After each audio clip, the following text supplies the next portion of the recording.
Central Bank of Nigeria ready to print currency for the Gambia. Headline inflation increases by 17.93% in May 2021. World Bank to partner Nigeria to see through reforms that would propel growth and development in the country. Plus, oil bulls take charge as demand outlook improves. Brent up a fifth day.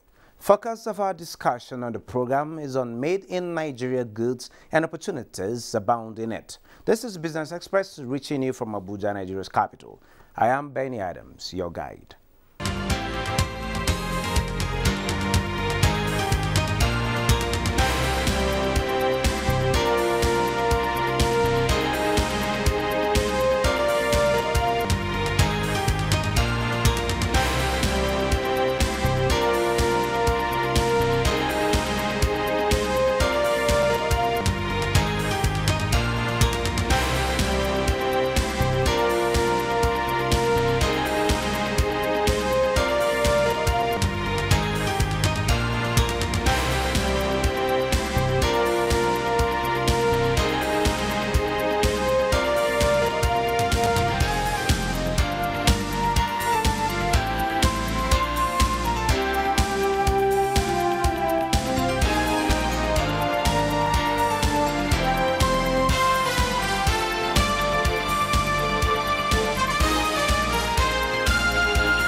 Good to have you join us on the business side of life, and we start by telling you that the Consumer Price Index, that's the CPI, which measures inflation, increased by 17.93% year-on-year in May 2021. This is 0.19% points lower than 18.12 recorded in April 2021. On a month-on-month basis, the headline inflation index increased by 1.01% in May 2021. This is 0.04 percentage points higher than 0.97% recorded in April 2021. The percentage change in the average composite consumer price index for the 12-month period ending May 2021 over the average of the consumer price index for the previous 12-month period was 15.50%, showing a 0.46% point rise from 15.04% recorded in April 2021. The composite food index rose by 22.28% in May 2021 compared to 22.72% in April 2021. The World Bank says it will continue to partner Nigeria to see through reforms that would propel growth and development in the country. Lea Katung Babatunde reports that the financial institution also advised on deeper fiscal and monetary policy engagement targeted at uplifting the poor and reducing costs to free resources for development. The World Bank produces the Nigeria Development Update NDU twice a year, and in line with that tradition, the June 2021 report is themed Resilience Through Reforms. It assesses recent economic and social development prospects in Nigeria. Rising inflation, protecting the poor, job creation, exchange rates, and the almighty subsidies on power and petrol all featured prominently as Nigeria trunks on the post-COVID-19 recovery path. If there must be subsidy, it is the poorest of the poor that should be subsidized, not the rich. Because the programs that we currently have, we are subsidizing the rich. There have to be means to cushion, help ordinary Nigerians absorb the impact of that. And the immediate most promising way of doing so would be to think about direct cash transfers not for everyone, but for the poorest Nigerians, the working class, low-income Nigerians who are feeling the pinch. It's how we're going to break this chain of dependency that you're talking about. It is partnership with the private sector. It is greater transparency on the part of government. It is reduction of cost of governance. And it is really understanding on the part of our people that Nigeria is not this boundlessly rich country. More than 1.2 trillion naira is being spent on petrol subsidies annually, with 520 billion naira spent on power just last year. These resources, panelists say, can be better channeled to cater to the needs of the poor and address developmental necessities. The private sector needs to do a lot more in winning trust. The public sector needs to be a bit more broad-minded in understanding the thinking of the private sector. Immediate policies, for example, that tackle excise taxes for sin goods, we're talking alcohol, cigarettes, sugary drinks, for instance, could be one way to mobilize revenues in the short term. In bridging the inequality gap, they suggest stronger communication between the government and the people, stronger policy and regulatory environment, improved operational efficiencies, and infrastructure development. Governor Central Bank of Nigeria Godwin Emefiele says the bank is ready to assist its Gambian counterpart to print the country's currency. Emefiele said this during an engagement with Governor of Central Bank of Gambia, Boa Saidi, who led the bank's delegation on a two-day visit to the country. The CBN governor was responding to a request by his Gambian counterpart to possible partnership to tackle acute currency shortages in the West African nation. Of assistance in printing your currency, and I can assure you that we can be extremely competitive, if only from a standpoint of logistics and freight. Yes. From Europe. It's just going to be a few hours from here to Gambia and the rest of them. So I think we can share ideas, we can share about how we can help ourselves, and whether we like it or not, we must put our foot forward first to help our country before expecting others to come help us. And that is a mantra that our president has adopted, and that is what we are following through on. Cyber is an area that we are interested in. Fintech also is a new area, how you do supervision and regulation in that area, stress testing. And also we want to learn from you how you moved from Basel I to Basel II and the president's mantra on produce what you use and use what you produce is gaining momentum as entrepreneurs at the Made in Nigeria exhibition came out in numbers to display their wares. Vice President Yemi Osinbajo was there. The exhibition, organized by the Interministerial Committee on Nigeria at 60, in collaboration with other stakeholders in the manufacturing and trade sector, had various Made in Nigerian products on display, especially packaged food products. Vice President Yemi Osinbajo had one-on-one interaction with the exhibitors and commends them for their commitment and the quality of the goods on display. Vice President Osinbajo also rides in one of the Nigerian assembled electric cars on display at the exhibition, produced with 75% local materials. Very good, fantastic drive, and really smooth, really smooth.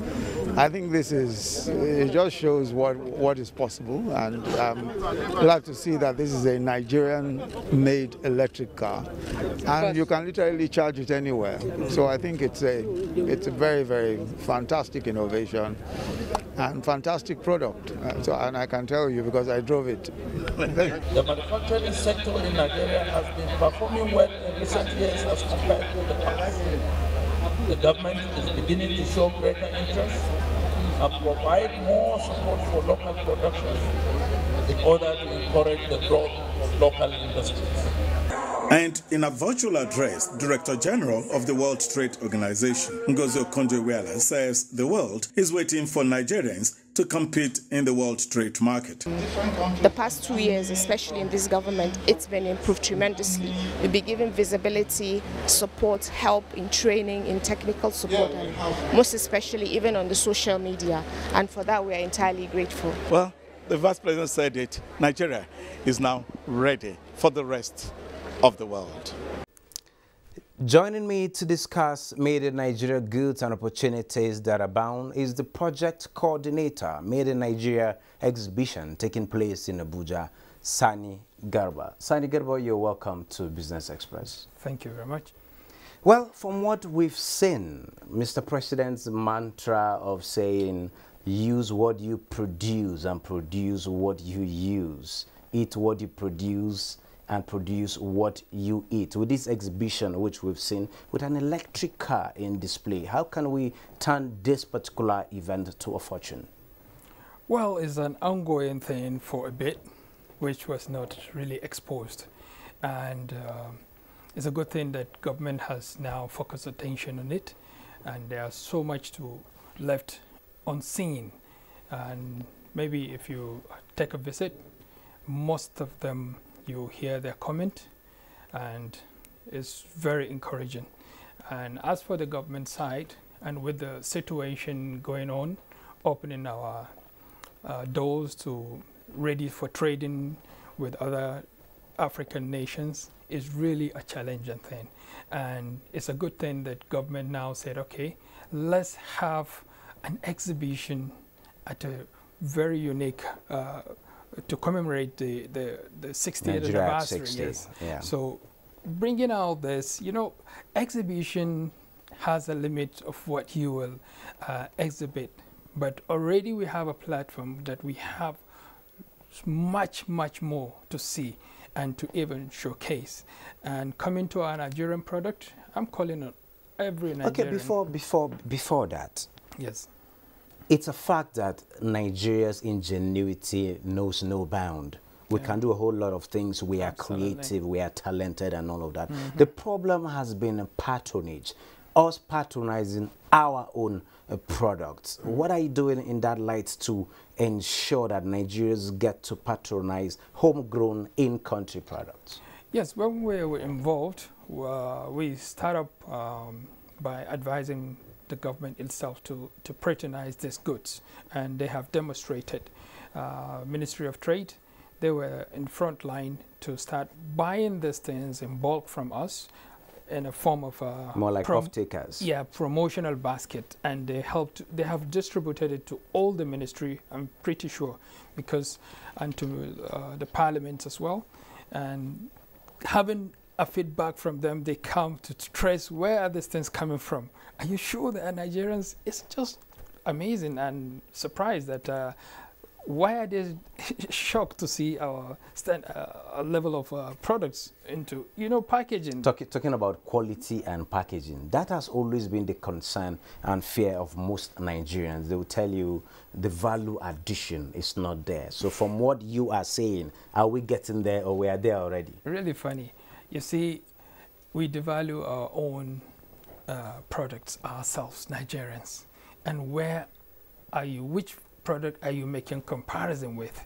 You see, our products, some of them naturally grows. And we will remain in Nigeria, see agents of foreign companies come to take these things, turn them into flavors, and bring back the flavors back to us. And we feel those flavors are equal to what they have taken and given birth to those flavors. It's never the same. We have great things in Nigeria, and I tell you, packaging, why Nigerian packaging is substandard is because we are used to taking everything fresh. Everything, if you decide to take a fresh rice that comes out from the farm this year, you will do so. If you want to take beans fresh, you will do so. You definitely know the sources. All of it is available. Available, readily available. And in Nigeria is the only nation that we were given everything in its best. Yeah. And different species. You will not have one variety of commodity just peculiar to Nigeria. We will be given, if you say beans, we have like 15 more varieties of beans, and which if you tell somebody that, look, we have more than... That meets everyone's needs at every point in time. They will be shocked. And so other commodities. No, mango. If you come to tell someone you have varieties of mango in Nigeria, he'll be thinking like, how possible? You know, so we are privileged. We should look back onto what because maybe they are just in abundance. That's why we're looking down on them. And okay, still talking about value addition. Now we have an electric car that we hear from that report is the materials are 70% locally sourced. Yeah. How ready are we to explore this opportunity, particularly private sector driven kind of initiative? Well, the electric cars there, you see, they have gotten 70%, and it's entitled 70% is entitled to own the ownership if you can source that. And I tell you, this is just the beginning. If we look inward, we will get 100% of whatever. These materials, some of them are waste in Nigeria. So it's about time now to harness all these things, get our best, no matter where they are in the part of the world. We had Nigerians, greater Nigerians outside the world. They should come back and bring back those knowledge. They are Nigerians, and anywhere they go, they will be identified as Nigerians. They cannot change their identity.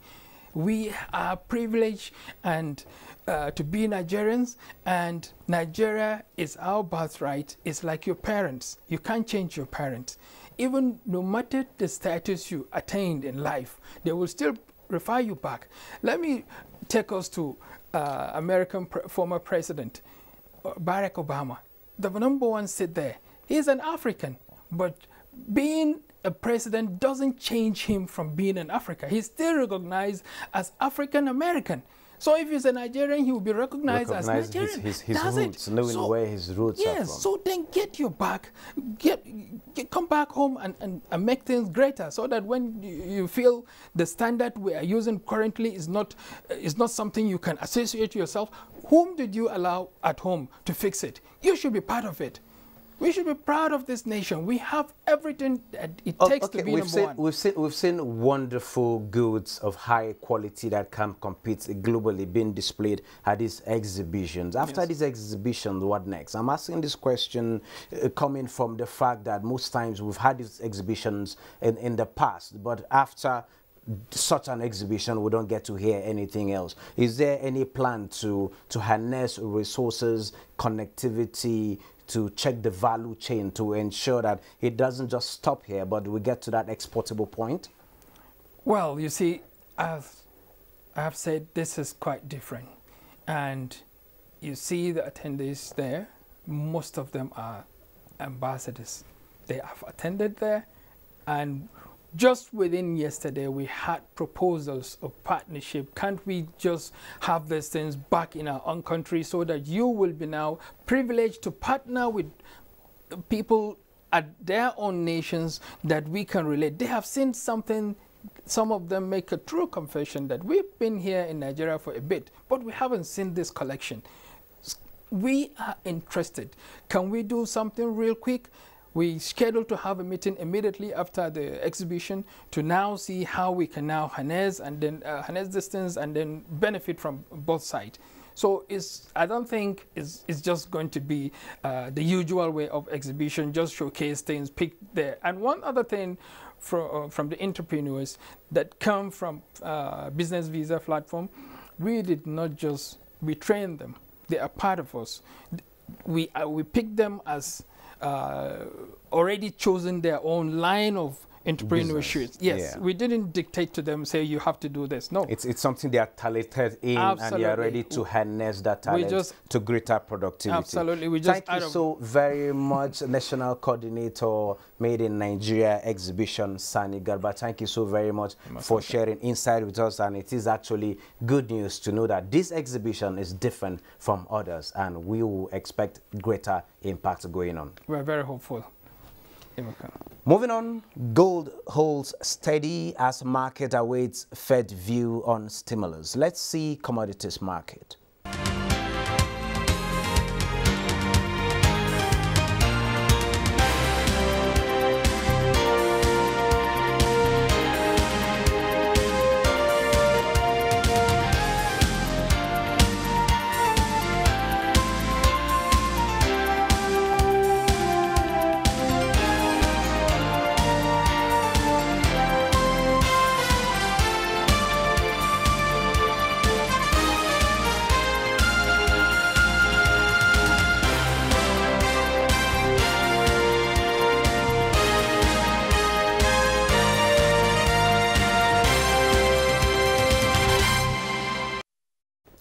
prices rose on Wednesday, with Brent gaining for a fifth consecutive session as fallen stockpiles and a recovery in demand encouraged investors. Brent crude was up 69 cents at $74.68 a barrel, having risen 1.8 on Tuesday. U.S. crude gained $72.78 a barrel after rising 1.7% in previous session. The federal government has promised to sustain efforts at boosting the development of Nigeria's abundant gas resources, strengthening the gas value chain, developing the much-needed infrastructure, and enhancing safe operations in the sector, as outlined in the National Gas Policy of 2017. President Muhammadu Buhari, who made the promise, said the government is also determined to leverage on the Decade of Gas initiative to transform the country into a major gas and industrialized nation. Proud that NLNG, as the pioneer of LNG company in Nigeria, has conscientiously proven the viability of the gas sector over the years, currently contributing about 1% to our country's GDP. NLNG has generated 114 billion United States dollars in revenues over the years, paid 9 billion United States dollars in taxes, 18 billion United States dollars in dividends to the federal government, and 15 billion United States dollars in feed gas purchase. These are commendable accomplishments by a company's 100% Nigerian management team. China's Shenzhen falls more than 2% in mixed Asia-Pacific trade. Bosere Abel has details. Hello and welcome to the Global Market Review segment. I am Bosede Abel. The bears are in dominance on global stocks as investors await the result from the Federal Reserve, which will also release new forecasts on Wednesday. Shares in Asia Pacific were mixed on Wednesday trade as investors looked ahead to the U.S. Federal Reserve's interest rate decision.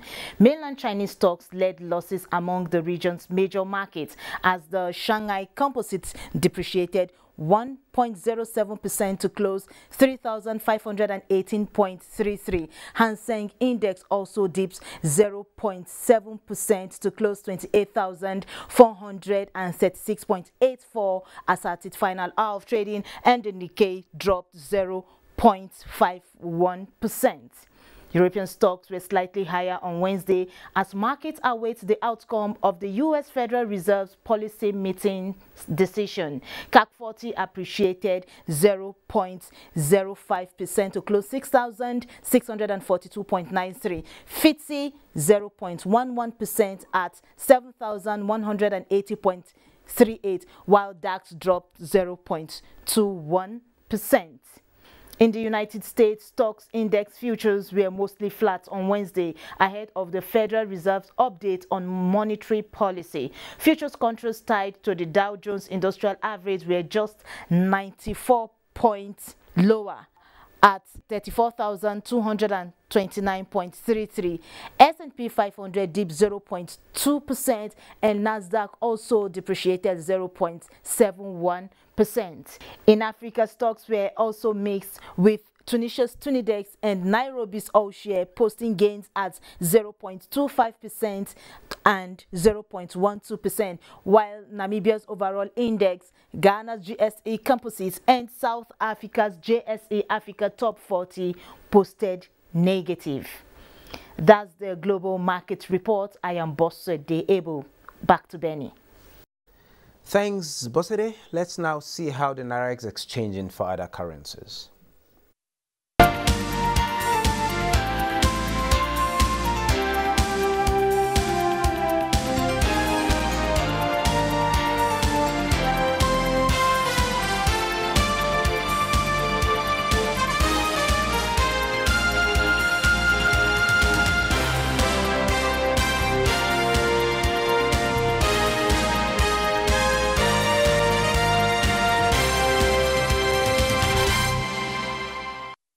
That wraps this edition of Business Express. Remember to keep in touch with us by sending in your comments, observations, and suggestions. Also be informed that all previous episodes are available on YouTube on the NTA's channel. Business Express returns Thursday at 9:30 a.m.